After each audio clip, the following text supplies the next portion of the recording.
The Rise of Moloch, Chapter 2, The Ghostly Curator. Whitechapel, January 21st, 1888, 8 p.m. The violence of the previous day had turned the young lady mute. After gathering themselves around a cordial, the valorous gentlemen had gone back to examine the rubble of the police station to glean any clues they might have missed. Providence caused them to stumble across a servant's service keyring with a nearby address. All were led to believe that the answers to their questions could be found in that residence, which the defunct conservator had kept secret for unknown reasons. The gentlemen entered that gloomy place with the utmost discretion. While their eyes grew accustomed to the near darkness, they discovered a true cabinet of curiosities accumulated from the four corners of the globe.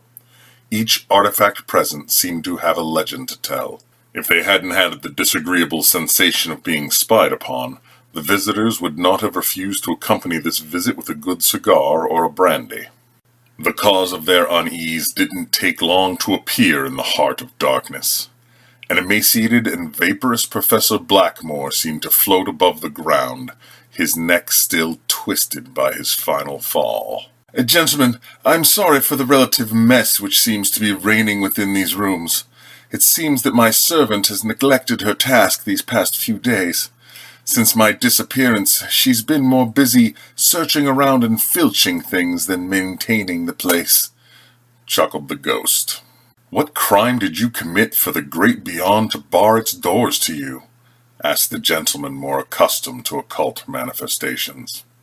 "I've got a long story to tell you, but know that time grows short.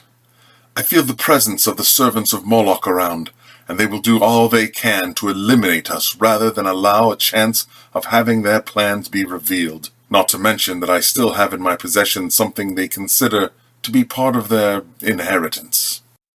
One of the fearless lawmen allowed himself to point to the window with a disdainful motion of his chin. "I'm sorry to interrupt the professor, but I think we've got visitors," he advised his colleagues. The tallest among them took a step to the pane to let his gaze wander over it. "The same party poopers as yesterday indeed. Ladies and gentlemen, make sure not to hold back this time," he said while readjusting his gloves over his knuckles, which he cracked dryly. "But please, Professor, the agitation shouldn't keep you from continuing. We're all ears."